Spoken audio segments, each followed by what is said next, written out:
It doesn't take as much to fill your schedule when you've got 5 guys or 5 techs in the field as it does when you've got 25.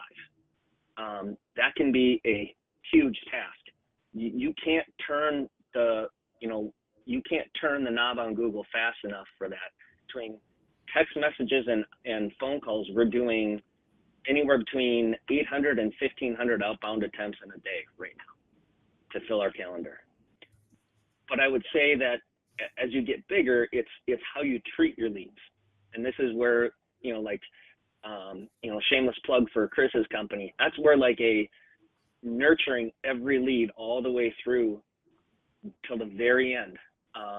You have to count on a certain number of leads from new customers, and then you go back and once you're getting those, you're nurturing those and making sure that you're following those through this. You have to answer the leads quickly. You have to once you do a proposal, you're following up on it. You have to have, we say here, you have to have a clear future on every customer. I'll email you and then just get back to me, email you the proposal and just get back to me when you're ready. No. There's a structured path for following up on those things. Your lead makeup has to be based upon lead generation services, mining your own customer database, and then going back and making sure that you're seeing all of those opportunities that come your way all the way through to the end. All of these things kind of play in more and more and more as you get bigger, because the leads are, if you double your size of your company, you cannot count on double the amount of leads being available to you to be able to make that growth happen. Just doesn't work. So you absolutely, what the 2 campaigns Chris talked about, I would hands down absolutely agree with him. That's exactly what you need to do.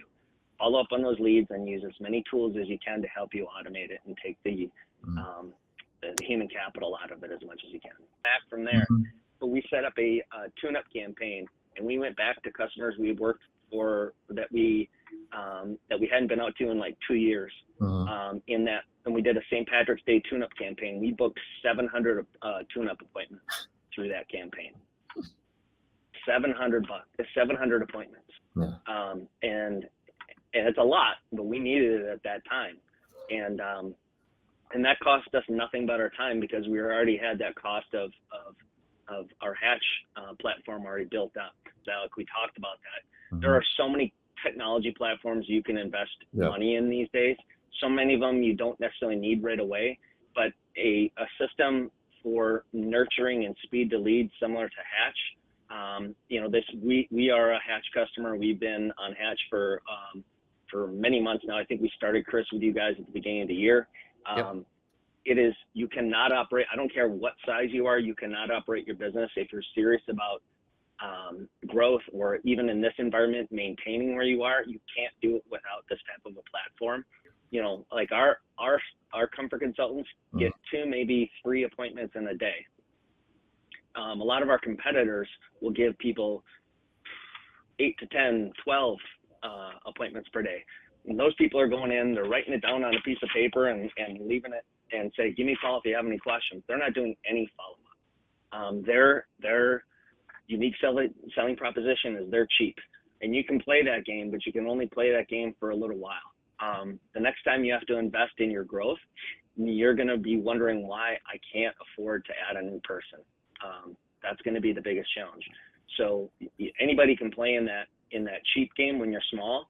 But as you get bigger and you start having to add infrastructure, it's going to be harder. And that's when every lead is going to count. Keep them. Those are your customers that you bought and paid for. Average cost for an LSA lead is about, for customer acquisition cost, about $300 to $400. So you've already spent. How many times do you want to, if you had to spend $300 to $400 and have it be cash every time, it'd be pretty painful. But we don't think about that with our customers once they're ours. You already paid for them. You've done the heavy lifting. Don't let them go. And that's where nurturing your customer base is something you absolutely need to do. And 100%, I agree. All those other technology things you maybe don't have to do, but something like Hatch is something you absolutely need to do. Right. 100%. How did you, I guess maybe just in your experience, like approach staffing to augment that? No, I would say, probably, you're going to have, look, your call volume in the call center is not constant throughout the day. You're going to have ebbs and flows in your call center volume. assign that to somebody in your call center to manage. And if you're working with a company like Hatch, they will help you build these campaigns. You're not going to have to do these all on your own. You guys have a number of templates in place when we start up. So it doesn't take a lot. And if you, a lot of them have autoresponders because you need to respond to those when they come in. And again, that CSR might be the person that as you eventually scale up, they're going to be the person who might be your inside salesperson who's doing, that might be a full-time thing for them after they've done it for a while and they've demonstrated. I see, and I don't think it's going to be very long. I think it's going to be within the next 6 to 12 months. You're going to have an AI that is going to be able to be your level 1 CSR. That is effectively vetting your calls, every call as it comes in, and they're transferring a warm lead over to a level 2 or level 3 CSR. And it's not, this AI is not going to replace people. You're going to allow your people to be able to do things that are a higher level of thinking. Right. Because AI is not going to be able to do everything. So don't let your staff be scared about that. You want to grow, you want to do these things. Do you want to answer the phone and be yelled at by somebody because your technician, you gave them a time window between 8 and 10 and it's 8:30 and they're not there? Is that really what you want to deal with? So yeah, it's coming and it's going to come fast. The rate of change in our industry that is happening right now is at a level I don't think we could have ever identified that it was ever going to happen.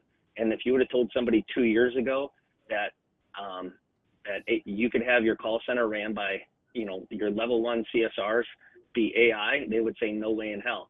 Now you look at it and it's happening. A lot more acceptable. It's happening. Yeah. Yeah. Yeah.